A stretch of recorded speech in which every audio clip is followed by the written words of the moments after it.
매일 성경 묵상을 돕는 해설 가이드입니다. 안녕하세요. 묵상 코치입니다. 함께 읽고 나눌 말씀은 마가복음 7장 14절에서 23절까지 말씀입니다. 이제 예수님의 관심은 서기관들과 바리새인들이 제시한 정결규례의 학대 적용을 넘어서서 더 급진적인 가르침을 향합니다. 율법에 대한 예수님의 이러한 급진적인 가르침은 하나님 나라가 임했고 하나님의 통치 아래 있는 하나님 백성에게 율법은 어떠한 의미를 갖는가라는 해석학적인 측면에서 이해되어야 합니다. 14절에서 16절은 예수님의 급진적인 가르침입니다. 이제 예수님의 관심은 서기관들과 바리새인들을 넘어서 무리에게로 향합니다. 너희는 다 내 말을 듣고 깨닫으라. 그는 무리를 불러서 조금 더 급진적인 가르침을 제시합니다. 무엇이든지 밖에서 사람에게로 들어가는 것은 능히 사람을 더럽게 하지 못하되 사람 안에서 나오는 것이 사람을 더럽게 하는 것이다. 이 말씀은 당시 일반 유대인들이 이해하기에는 매우 급진적인 가르침이었습니다. 이러한 말씀은 구약 성경에 근거한 학대된 율법의 적용, 즉 장로들의 정통을 부정하는 것일 뿐 아니라 구약이 규정해 놓은 레위기 11장이나 17장의 율법 자체를 부정하는 것으로 보이기 때문입니다. 바리새인들과 서기관들의 질문은 장로들의 정통으로 시작되었으나 예수님은 그들의 촉발한 질문에서 멈추지 않고 하나님 나라가 임했을 때 하나님 나라 백성에게 구약의 율법이 그대로 유효한지의 질문에 대해 한 발짝 더 다가섭니다. 사실 이 질문에는 초대교회에서 심층적으로 다뤄졌던 문제입니다. 한편으로 어떤 사람들은 예수님이 오셨지만 이것이 구약 율법에 아무런 영향을 주지 않는다고 생각하는 사람들도 있었습니다. 예수님과 율법이라는 견해는 주로 유대인 출신 기독교인들이 견지했던 생각입니다. 또 다른 한편으로 어떤 사람들은 예수님이 오셨기 때문에 구약의 율법은 폐기되었다고 생각하는 사람들도 있었습니다. 이러한 율법 폐기론적 견해를 가진 사람들은 주로 이방인 출신 기독교인들이었습니다. 예수님의 가르침은 균형 잡힌 것이어서 하나님 나라 백성은 율법에 문자적으로 구속되지 않습니다. 예수님은 율법과 선자를 성취하신 분이기 때문입니다. 17절에서 19절은 비유로 설명하시는 예수님의 모습입니다. 예수님이 이 격언적인 말씀을 마치고 집에 들어가셨을 때 제자들은 그 비유에 대해서 질문합니다. 아마도 이 말씀의 의미를 이해하는데 어려움을 겪었던 것으로 보입니다. 왜냐하면 제자들도 당시 유대인들이 가지고 있던 율법 이해를 가지고 있었을 것인데 예수님의 말씀은 이러한 이해를 뛰어넘는 가르침을 전하고 있기 때문입니다. 여기서 예수님의 격언적인 말씀을 파라폴레, 즉 비유라고 표현하고 있는데 이것은 비유라는 장르가 우리가 생각하는 것보다 더 의미가 넓다는 것을 시사합니다. 예수님은 이제 이 파격적인 말씀을 설명하십니다.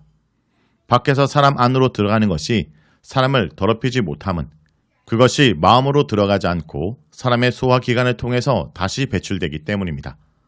이어서 예수님은 모든 음식물을 깨끗하다고 선포하십니다. 이 같은 선포는 예수님이 15장에서 18장까지 제시한 말씀의 논리적인 기결임이 틀림없습니다.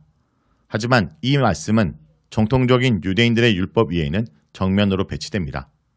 왜냐하면 레위기 11장과 17장 등은 먹지 말아야 할 것을 분명하게 제시하고 있기 때문입니다. 위에서도 잠시 언급되었지만 예수님의 율법에 대해서 취하신 이러한 태도는 초대 교회에서도 오랫동안 해결되지 못하고 토론했던 주제입니다. 사도행전 15장에 등장하는 예루살렘 총회는 이방인 신자들이 율법의 조항에 얽매 있는지에 관한 질문을 가지고 적지 않은 시간을 토론했습니다. 사도행전 10장을 보면 베드로는 고넬로의 집에 하나님의 초자연적인 간섭이 없었으면 갈 수 없었을 것입니다. 베드로는 이 사건을 언급하면서 유대인으로서 이방인과 교제하며 가까이 하는 것이 유대 율법에 반하는 것임을 분명히 밝히고 있습니다. 그러나 환상을 통해서 베드로는 율법이 금지해 놓은 행위를 행동으로 옮길 수 있었습니다. 아울러 갈라디아서 2장에 등장하는 베드로는 율법이 금지하는 이방인들과의 식사 교제를 하고 있었는데 야고보에게서 사람들이 온다는 것을 알고 나서 슬그머니 자리를 피한 사건이 기록되어 있습니다. 이와 같이 신약 성경의 기록들은 예수님이 오신 후에도 율법에 관하여 문제가 초대교회에서 매우 오랫동안 다루어졌던 중대한 문제였음을 시사합니다. 예수님이 음식법에 관하여서 이같이 분명한 태도를 견지했음에도 불구하고 이 문제는 구약과의 연관성 속에서 초대교회에서 쉽지 않은 주제였습니다. 마가복음은 예수님이 보여주신 음식법에 대한 태도를 분명하게 보존하고 있습니다. 20절에서 23절은 결론적 가르침입니다. 예수님의 설명이 이어집니다. 예수님은 비유의 뒷부분을 거의 그대로 반복하신 후 그 해설을 제시합니다. 예수님은 먼저 사람을 궁극적으로 더럽히는 것은 다름 아닌 사람의 마음에서 발생하는 온갖 종류의 제약들이라고 규정하십니다. 그리고 그러한 구체적 예를 하나하나 들어서 열거하십니다. 여기서 코일리아, 배는 상대적 개념으로 제시된 카르디아, 믿음, 히브리어를 랩으로 번역한 것으로 사람의 감정과 영적, 지적, 의지적 요소를 포괄하는 인성의 본질적 실체로서 하나님과의 관계 자리를 뜻합니다. 먼저 등장하는 악한 생각이라는 표현은 뒤따라 등장하는 12개의 악한 행동들과 태도들, 즉 음란, 도둑질, 살인, 간음, 탐욕, 악독, 속임, 음탕, 질투, 비방, 교만, 우매함을 포괄하는 표현입니다. 왜냐하면 12개의 행동들과 태도들은 모두 악한 생각으로부터 기인하기 때문입니다. 이 중에 질투라는 표현이 눈에 띄는데 문자적으로 직역하면 악한 눈입니다. 이 표현은 예수님 당대의 유대 문학 속에서도 발견되는데 이러한 문학 작품 속에서도 눈은 의도라는 말로 번역됩니다. 즉 우리말로 질투로 번역된 것은 악한 의도 혹은 이기심, 탐욕, 다른 사람을 증오하는 시기심 정도로 번역할 수 있습니다. 특별히 눈에 띄는 것은 살인, 간음, 도둑질, 탐욕 등은 10계명 중 6, 7, 8, 10계명을 언급한 것으로 보이며 나머지 악행 목록들도 신약 성경에서 빈번하게 등장하는 것들입니다. 이처럼 사람을 실제로 더럽히는 것은 사람 속에서, 즉 마음에서 나오는 악한 것들이지 먹는 음식이 아닙니다. 물론 예수님의 이 설명은 사람의 마음에서 언제나 악한 것들만 나온다는 뜻은 아닙니다. 만일 사람이 하나님과의 바른 관계를 맺는다면 마음에서는 좋은 것들이, 성령의 열매들이 나올 것입니다. 빛의 열매를 맺게 될 것입니다. 이러한 율법의 가르침을 뛰어넘는 예수님의 가르침은 예수님이 단순히 율법의 가르침을 반복하고 문자적으로 순종하기 위해서 오신 것이 아니라 그것을 성취하기 위해서 오셨다는 것을 드러냅니다. 예수님은 구약의 율법의 개별 규정들을 뛰어넘어 때로는 하나님께 부여받은 권위를 가지고 새로운 메시아적 율법을 부여하셨는데 지금 이 장면들도 새로운 권위를 가지고 하나님의 언약 공동체에 구약을 뛰어넘는 새로운 계명을 부여하시는 것으로 이해할 수 있습니다. 이러한 내용은 마태복음에서 더 자세하게 취급되지만 마가복음에서도 분명하게 등장하는 주제입니다. 성도 여러분, 밖에서 들어가는 것이 사람을 더럽히는 것이 아니라 안에서 나오는 것이 사람을 더럽힌다고 말씀하십니다.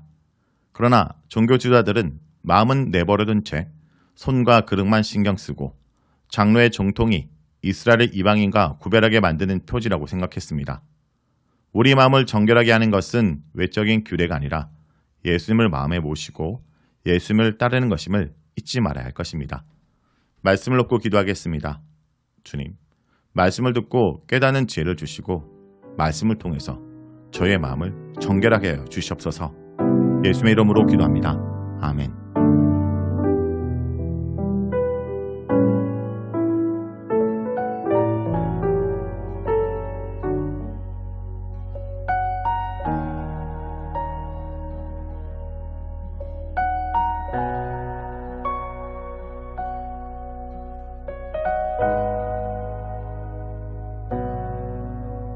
예수,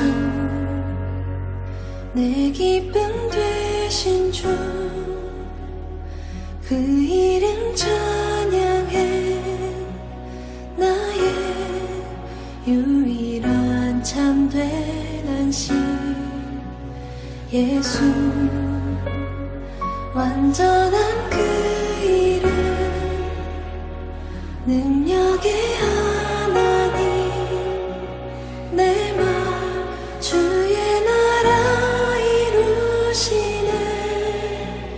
예수, 영원히 함께 하시고 우리 다시 세우시네. 그 사랑 무엇도 끊을 수 없네. 예수, 온전한 소망 되시고